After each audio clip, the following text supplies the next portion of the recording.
Hello guys, कैसे हैं आप सब। उम्मीद है आप सब अच्छे होंगे and welcome in to my video. I am Ramakant. तो चलिए, आज मैं आपसे अपना एक जर्नी शेयर करने वाला हूं और इसमें कमाल का मजा आने वाला है। तो चलिए इस वीडियो को शुरू करते हैं।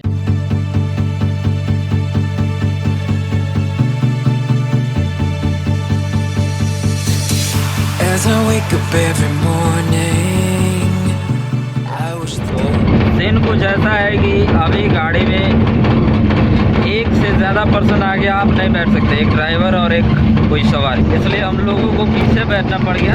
और अभी कोई खास धूप नहीं है इसलिए ज़्यादा परेशानी नहीं हो रही है, लेकिन जिस वक्त धूप लगता है तो उस समय टमाटर जैसा पकने लगते हैं भाई। तो धूप इतनी ज़्यादा लग रही थी कि हमारे यहाँ पे से बाहर था, इसलिए हमने ड्राइवर साहब को बोला कि आप ऐसा कीजिए कि तो तिरपाल जो होता है उसको गाड़ी के ऊपर आप बांध लीजिए, उससे थोड़ा छाँव हो जाएगा तो हमें राहत मिलेगी। एक बात है, मात्र हमारे घर से जो रांची है 180 किलोमीटर पड़ती है। इतनी दूर जाने में और पीछे बैठ करके जाने में हमारी औकात मालूम चल गई। तो इससे एक बात तो हमें पता चल गया कि जो मजदूर थे 2200-2400 किलोमीटर से आए थे चल करके। कुछ मजदूर गाड़ी में भी आए थे, जैसे जो बिहार का जो घटना था, यूपी का घटना था ट्रक में, उससे पता चलता है कि कुछ लोग जो ट्रक में आए थे 50-100 की संख्या में आए थे और उतनी दूरी चेन्नई, पटना, बिहार, मुंबई, पता नहीं कहाँ कहाँ से लोग आए थे।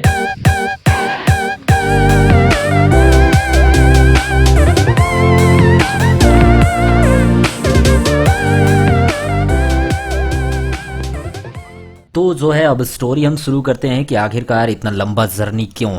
इतना लंबा जर्नी करने को मेरा कोई खास अभी मन नहीं था लॉकडाउन के दौरान। लेकिन हुआ कुछ यूँ था कि मेरे जो सारे बुक्स थे वहाँ से जब मैं रांची से आ रहा था तो उस समय जल्दी में आ गया था, क्योंकि लॉकडाउन जब इफ़ेक्टिव हुआ था तो उस समय मैं यही सोच रहा था कि शायद कंडीशन कुछ और बदतर हो जाएगी, इसलिए मैं बहुत जल्द वहाँ से आ गया था। लॉकडाउन होने के 1-2 दिन बाद ही मैं वहाँ से आ गया था, इसलिए मेरे जो सारे बुक्स थे और कपड़े वगैरह थे वे सारे वहीं पे छूट गए थे। तो पहले मैं अपने गांव के थाने गया, वहाँ पे जाके परमिशन अलाउ करवाया, तो उन्होंने बोला कि अभी थोड़ी सी सिचुएशन जो है ईज हुई है, अभी आप जा करके और अपने सामान जो भी है उसको ला सकते हैं।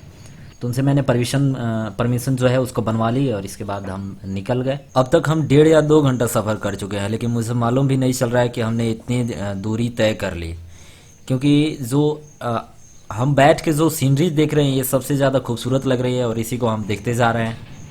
पूरा रास्ता ग्रीन, ऐसा लग रहा है जैसे हम स्विट्जरलैंड में हैं। झारखंड को जो है ना पसंद करने का मेरा एक रीज़न और भी है कि यहाँ जो है सीनरीज आपको नेचर, सबसे ज़्यादा नेचर वाली चीज़ देखने को मिलती है।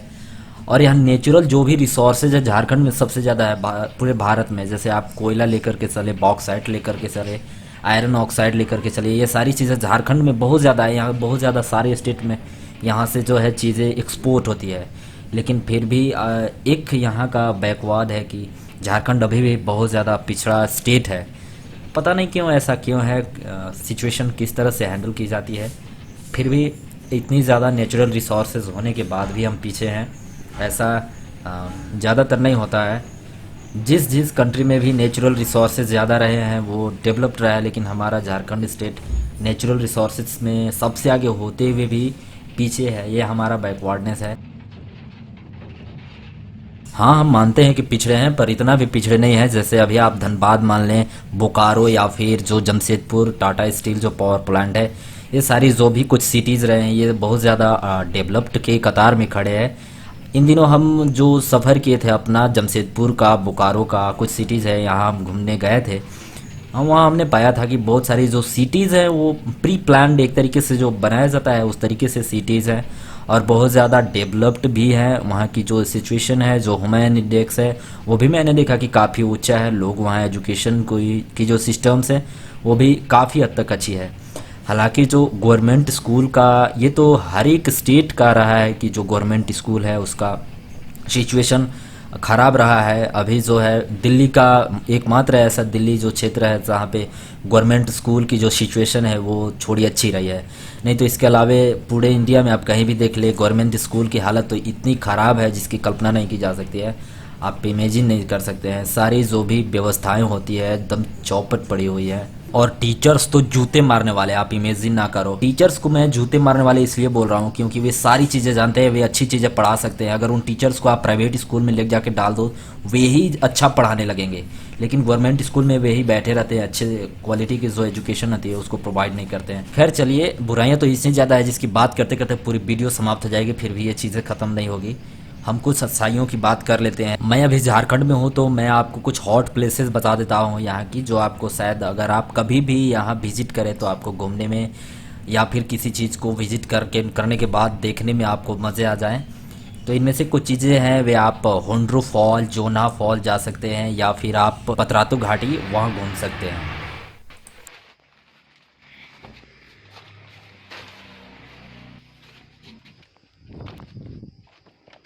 लंबी दूरी के रास्ते में आपको थोड़ी देर की हॉल्ट रखना बहुत ज़्यादा ज़रूरी होता है, क्योंकि आप इससे दुर्घटनाओं से बच जाते हैं।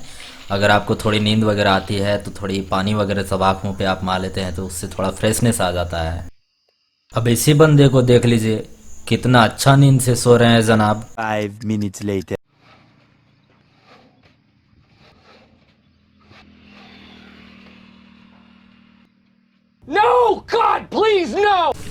निकले हुए 3-4 घंटे हो गए थे और भूख भी बहुत ज़ोर से लग गया था, इसलिए कुछ थोड़ी चीज़ें हम खा लिए।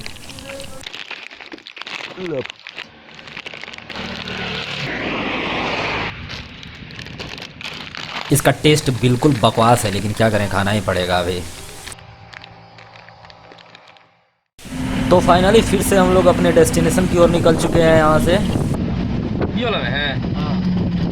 अब जो है हमारा डेस्टिनेशन शायद 98 किलोमीटर के आसपास बचा हुआ है। आगे का स्पॉट बालूमा, चंदवा, कोडू, इनसे होकर के हम निकलेंगे आगे।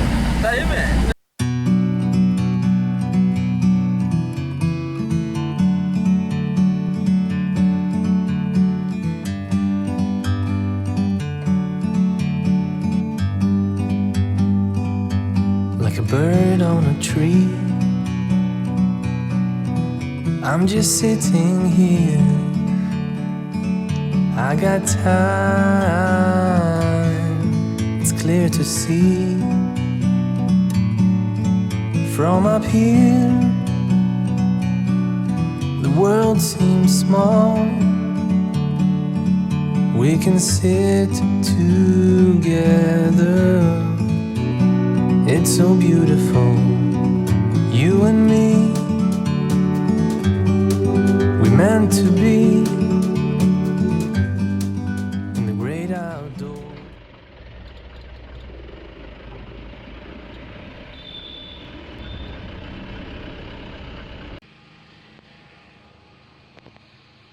Reliance petrol.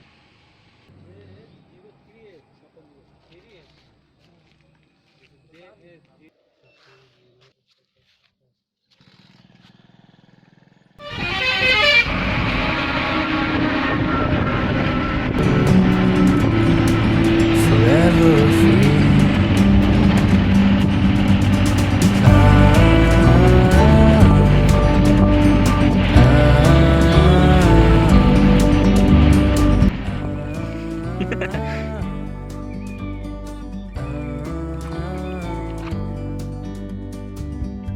Sometimes you need to go, take a step back to see the truth.